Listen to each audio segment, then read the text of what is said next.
Hey, how's it going, YouTube? My name's Dre from Dual Bros, and this is my Dark Magician deck profile. Hope you guys enjoy. Be sure to like and subscribe after the video, and let's get right to it.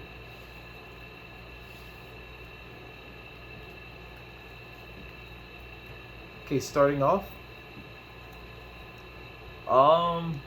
it's a bit of an expensive card. Some of you may not be able to get it, but starting off with Magician Souls. As I said, it's quite an expensive card still. Me personally, I don't think I could run a Dark Magician deck without it because it's just really that good. It can dump a Dark Magician or a Dark Magician Girl to the graveyard and literally summon it straight from the grave. And if you do summon this card, it has a secondary effect where you can literally draw two, so it has high draw probabilities. Then you got your staples, 3 rods. Most people say 2. 3 is more consistent for this type of variant that I'm doing. 3 apprentice illusion magicians, mainly to get to my Dark Magician as fast as possible. As you'll see, I'm running 3 in this particular variant. It's a lot easier to get to them if I have all 3 of these. Dumping them to the grave has its benefits too. For this particular package, I'm running 2 Dark Magician Girls. What I'm running is more of a Dark Magician Girl heavy variant, so I'll be summoning Dark Magician Girl as much as possible. So to have, I'd say, an extra Dark Magician Girl in my deck in case one gets banished is more of a plus for me, because there are a lot of cards out there that can banish, and for the Dark Magicians, getting my cards banished would possibly be my biggest hang up. And I run 3 Dark Magicians. For my deck, I'd say it's an absolute must to run 3. You can take it down to 2. It might throw off your consistency just a bit, but for me, 3 is best. I am running 1 Magician of Chaos as part of the ritual for my kind of a touch of a ritual package that I got kind of going.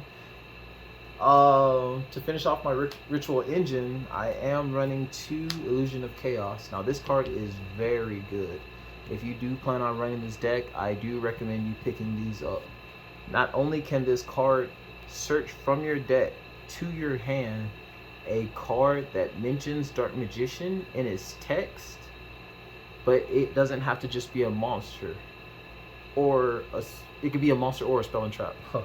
It could be a monster or a spell and trap. So how Circle can only search spells and traps for you, or Dark Magician himself, this card can actually search any card that just literally mentions it in its text.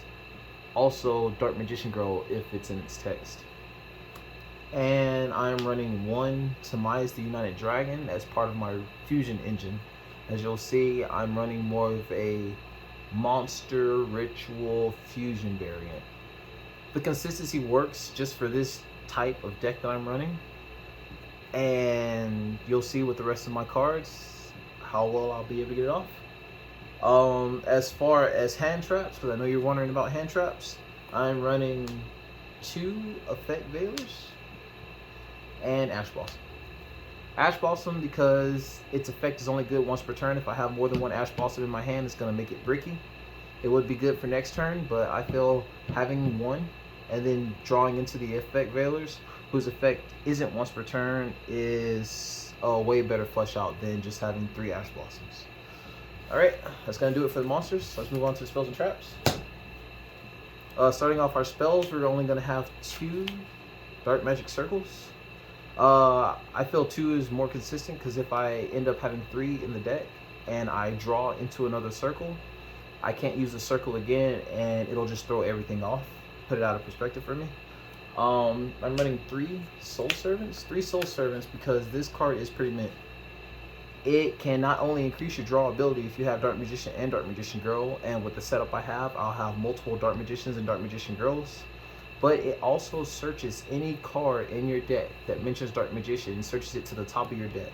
It's not as strong as Illusion of Chaos, which just searches it to your hand, but putting it on top of my deck, coupling it off with Dark Magic Circle to draw, and let's say I have a Dark Magician or Dark Magician Girl on the field or the graveyard, that gives me 2 additional draws and then I already know what the cards are, so it gives me 2 additional draws just off the top.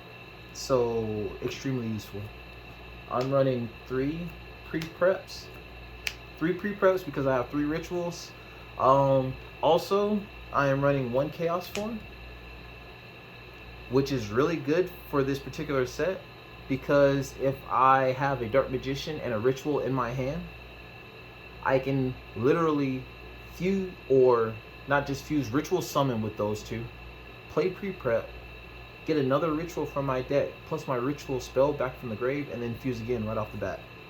That's why I find Chaos Form in here with pre-prep is extremely, extremely nice. And then with the ritual card Illusion Magician,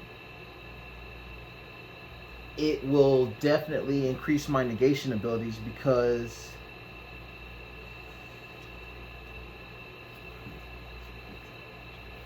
no.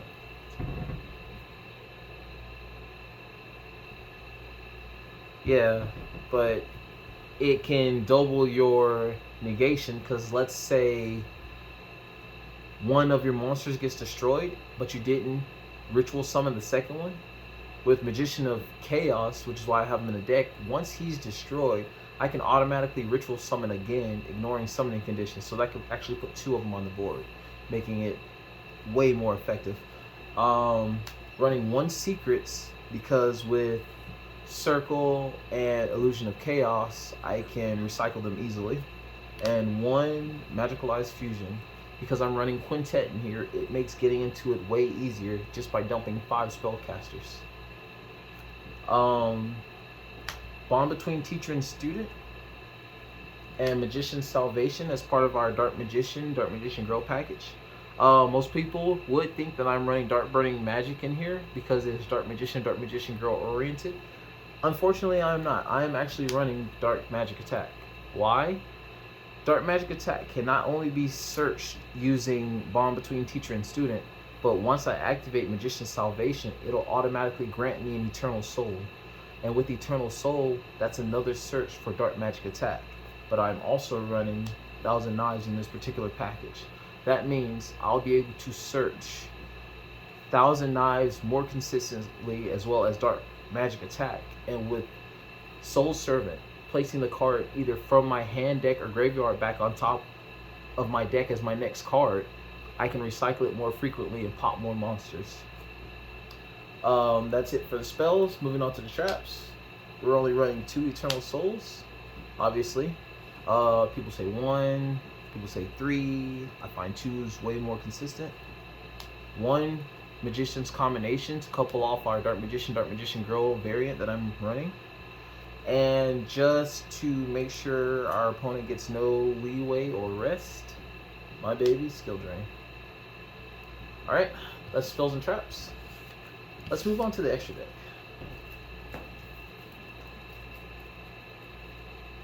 Starting things off, I'm going to introduce you to my links that I'm going to be using. Imbuke the World Chalice Dragon. This card's very interesting to me.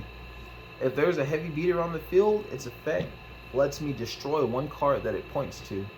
So, thinking on the terms of Relinquished Anemia, that link monster, it pretty much works the exact same way. You place it over a high risk monster that'll be hard to get over. As soon as the battle starts, that monster is instantly destroyed without even having to attack it, just because it's pointing to it. I start my battle phase, it's pointing to it, it's instantly destroyed. That's why I need this card. I love this card, and it only takes 1 normal monster. And what is Dark Magician, ladies and gentlemen? Yes, that's right, you got it right. It's not an effect monster. If you said effect, you're wrong. It's a normal monster. But moving on, we have Link Spider, also another good link fodder for my Dark Magician, because in case I don't need him on the field, or in case I want him in the graveyard to use Eternal Soul to get off my circle, then get off a banish. It all works out. I'm running Secure Gardener only because I don't really want Link Spider on the field by himself with only 1,000 and no effect. Secure Gardener has a special effect that if I were to take battle damage or effect damage once per turn, I don't, which is awesome. It's only for 1, but it still protects my life points. I'm running Vercade Blocker? Vercade board? Yeah, I fucked that up, but whatever. What you're more interested is effects. You know, you can pause it, take a look at that name. You'll probably mess it up too, but hey. Its effect is during the end phase, I can add a continuous or a field spell card back from my graveyard to my hand. That means running 2 circles is more beneficial because now during the end phase, I can recycle this card back into my deck as well as Magician's Salvation. That's why it's better to run it at 1. I can recycle this card back into my deck, use it again as more fodder, and be able to pull off more combos. Basically, my deck is pretty good for recycling things that I need to get back on the field again. Running my Wee Witch for my darks, obviously. That's all for the links. Moving on to the XZs, we've got Naruto the Morale Leader. That's for 2 level 6s for my XZ summon. Also, it has a nifty little thing where if a spell or trap is activated, detach 1 material, I can negate the spell or trap. Airborne Illusion for the simple fact that it can be XZ summoned by using a rank 6 spellcaster XZ monster. So that means if I get out Naruto, you better believe my boy Airborne Illusion Magician's following right behind. It's got a nifty little effect where if I detach a material, I can summon a Dark Magician from my hand, deck, or graveyard. But even better than that, if a normal monster, not just saying a Dark Magician, because aren't tokens considered normal monsters? If a normal monster declares an attack, this guy automatically gets a banish. So it's basically like having 2 circles on the field that can go off at the same time. It's beautiful, it's mint. We got Big Eye number 11. I want to say number 11 because people tell me that it sounds weird not saying the number. But we got Big Eye number 11. You know, he gets over the big bosses, takes control of them, they're all mine. And it's not until the end of the turn. Once it takes that monster, it is mine. And to round it out, we got Flare, Red Eyes Flare Metal Dragon. Taking only 2 level 7 monsters, which is perfect for the Dark Magicians, mainly for late game though. If your opponent has maybe 1,000 life points, play him late game. Your opponent can only activate 2 effects per game. I'm sorry, 2 effects for the rest of that turn. Any more than 2 effects, they're automatically dead and out of the way. That wraps it up for the XZs. Moving on to the fusions. I've got Dark Magician, the Dragon Knight. His name's Dark Magician on the field in the graveyard. Also, he protects my spells and traps, which is a key and essential piece of running a Dark Magician deck with Eternal Soul in it. Because once they blow up your Eternal Soul, all your monsters are gone. So this guy is a main key point. I'm going to be running 2 of Dark Magicians. Oh, I'm sorry, 2 of the Dark Magicians. Great fusion card. Only needs 1 Dark Magician or a Dark Magician Girl and any spellcaster. 90% of my deck is spellcasters, so I'll always be able to get a fusion off. Once it's destroyed, I can summon a Dark Magician and a Dark Magician Girl from my deck, which is really great, seeing as how I'm running 2 Dark Magician Girls and 3 Dark Magicians. Extremely mint. You guys already know Red Eyes Dragoon made it into this deck. New card, Magician, Master of Chaos. I don't know if you guys can see that. See that naming? The light's a little off. There you go, Master of Chaos. He has a nifty little effect. He only takes a Chaos monster and a Dark Magician. And we're already running Illusion of Chaos and Master of Chaos, so those are already my fodders. But this is even great. I can target a light and dark monster in my graveyard and special summon it. So I get a light or dark monster from my graveyard. Tamias is a light. I have my effect veilers that are lights, but this is the kicker.